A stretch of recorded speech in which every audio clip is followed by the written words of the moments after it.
Vous-même, vous avez une relation, allez, pas ambiguë, mais vous allez nous dire si c'est ambigu, avec les États-Unis. Avec les États-Unis d'Amérique. Ah oui, c'est une relation d'hostilité au gouvernement nord-américain. Mais je crois que vous avez dit combien la littérature américaine avait compté pour vous comme jeune homme. Alors comment vous conciliez les deux? Est-ce qu'il n'y a pas quelque chose à sauver quand même dans l'hégémonie culturelle américaine? Vous vous rendez compte de la pauvreté de la pensée dorénavant? On critique le gouvernement allemand, c'est donc qu'on est contre les Allemands, donc pour la guerre. C'est absurde, on ne peut plus parler. Eh bien, je suis opposé à la politique de l'Empire. L'Empire est malfaisant. Et puis moi, je suis français. J'ai pas envie d'être dominé par les Américains. Alors si c'était des Chinois, je n'aimerais pas la domination chinoise. Si les Japonais, pareil. Je ne veux pas que le peuple français soit dominé. Donc déjà, par principe, au départ, comme français. Après, oui, je critique les gouvernements nord-américains, leur politique économique, tout, à peu près tout ce qu'ils font. Mais qu'est-ce que ça a à voir avec les gens qui habitent les États-Unis d'Amérique, des artistes fantastiques, une littérature qui m'a aidé à me construire, que j'ai découvert par hasard, parce que... Il y a aussi une architecture culturelle. Ce que je veux dire, c'est qu'on a une façon de penser différente aujourd'hui qu'il y a 20 ou 30 ans, parce que le soft power américain est quand même assez puissant et pénètre aussi les débats politiques et perturbe aussi les débats politiques. Bien sûr, ils ont imposé, vous savez, la culture d'une époque et la culture des dominants, le temps d'une époque et le temps des dominants, et ainsi de suite.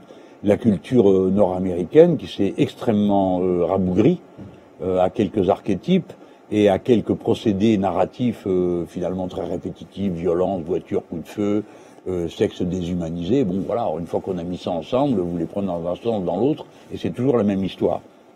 Il n'y a pas la même... bon, dans la littérature, c'est un peu différent.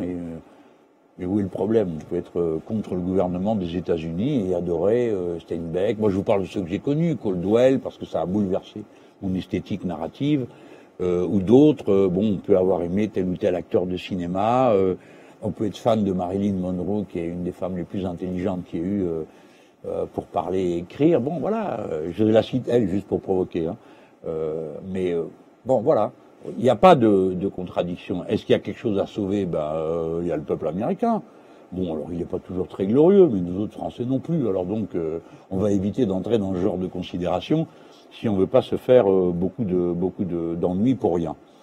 Voilà, il n'y a pas de... Je demande qu'on fasse preuve. Vous savez, une vertu centrale du début de la philosophie, c'est le discernement. On ne met pas tout dans le même sac. Et les idées doivent être précises, affinées et respectées pour ce qu'elles sont. Je prends souvent cet exemple, je dis qu'il y a 25 noms pour décrire l'état de la neige en Laponie. Ils ont intérêt parce que c'est la condition de la survie, de savoir comment ça se passe. C'est pareil. La réalité est riche si les mots sont riches. La réalité est pauvre si les mots sont pauvres. Donc ne rabougrissons pas les débats politiques avec des sottises manichéennes. T'aimes pas le gouvernement, donc t'aimes pas le peuple, ça est absurde. Je n'aime pas les racistes américains, mais j'aime pas non plus les racistes français. Alors donc, vous voyez que mon adversaire, c'est le racisme.